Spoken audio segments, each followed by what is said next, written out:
book is another example of narrative nonfiction. It's biographical about a man named Irving Berlin, the immigrant boy who made America sing. And we've been talking about the characteristics of narrative nonfiction. It's told in story form, but there's a lot of informational text along with it. Irving stood on tiptoe to see over the rail. Behind him, too far to glimpse, was Russia, where angry Cossacks had burned his family's home to ashes. Ahead was America. What would they find there?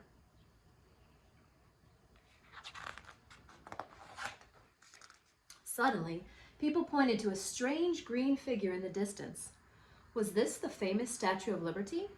The passengers whispered. Then a melody rose and flew to her like Noah's dove in search of safe land. Shema Yisrael, hear, O Israel. Irving's heart lifted and soared.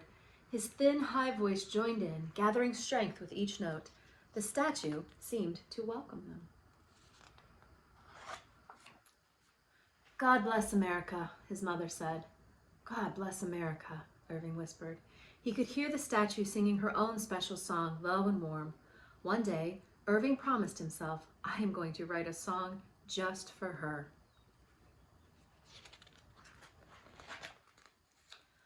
Life in America was strange. Instead of his small shtetl with dirt roads and wooden houses, Irving wove his way through crowded sidewalks.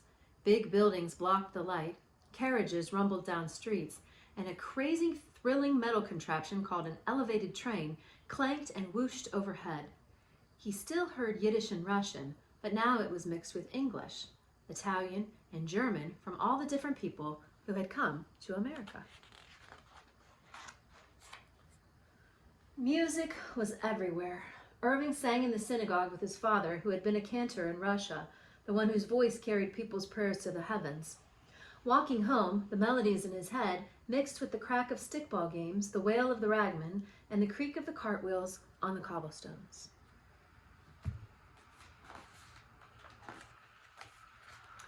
Back in his family's crowded apartment, there were more sounds.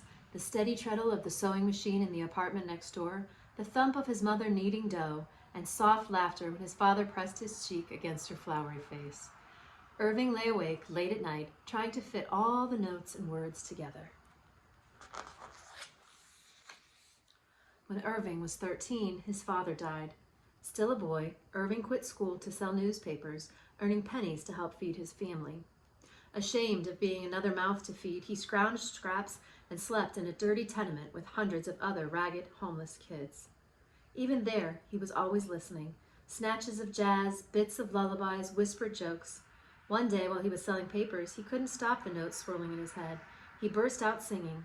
People stopped, smiled, and tossed him coins. Irving stared at the bits of copper glinting in the sun. People were paying him for music? Would they do it again? He tried singing popular songs on street corners. Irving didn't have the strongest voice, but his hummable melodies and catchy rhymes made people smile and stick around for more. People threw enough coins that a passing restaurant owner noticed and offered Irving a job as a singing waiter. A real job, making music. Irving wanted to write the melodies he heard in his head and felt in his heart, but he didn't know how. So every day after the restaurant emptied, he slowly tried to pick out the tunes on the old piano. At first, he was terrible, but slowly he got better. People noticed. When a singer at another restaurant wrote a hit song, Irving's boss asked him to do the same thing. Irving still didn't know how to write down music, but the restaurant's pianist did. He helped Irving write Marie from Sunny Italy. They sold it for 37 cents. At 19, Irving was a paid songwriter.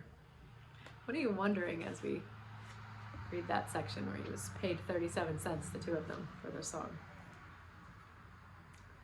Word spread about the talented singer-waiter. Irving was hired to write words for songs by the Ted Snyder Company, but he wanted to write the melodies too.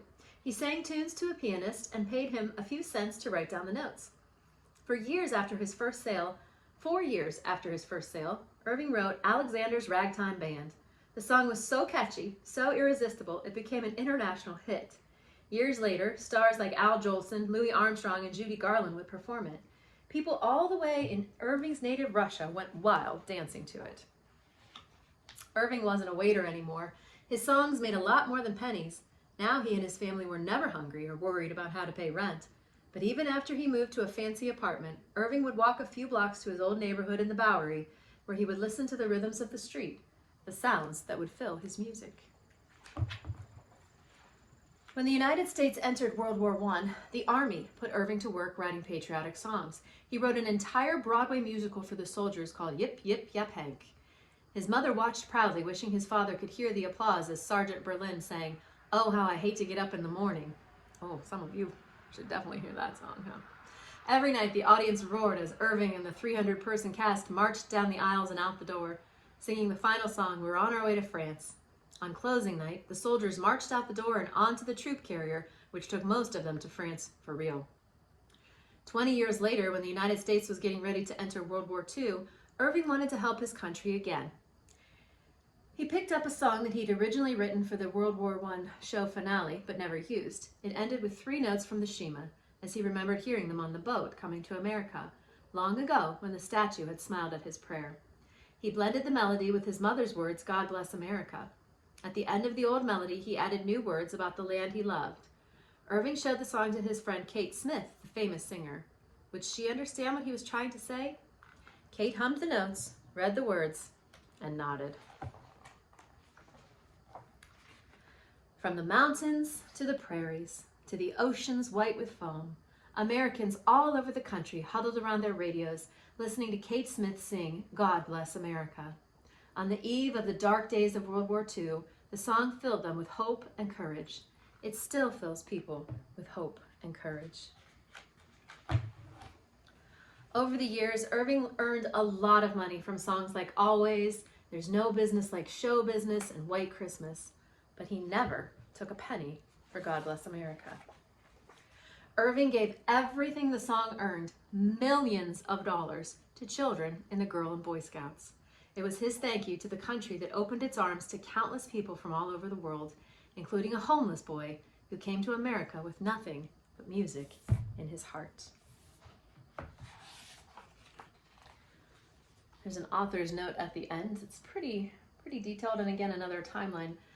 But I thought it might be interesting to talk about the "God Bless America" part here. It says, "God Bless America" was an immediate hit when Kate Smith sang it on the CBS radio program at the New York World's Fair on November 10th, Armistice Day, which is now known as Veterans Day.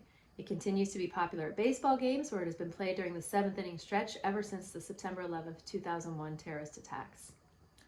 What else was I going to say? He actually never had music lessons. He taught himself to play piano, but only mastered the key of F sharp. In 1909, he saved to buy a transposing upright piano for $100 that let him change keys by pulling or pushing a lever. And that's what he used to compose Alexander's Ragtime Band. So, some neat information in the back of this, and again, a timeline. The author includes that to show us that even though this was written in story form, the information is accurate, and Irving Berlin really was a real person in our history.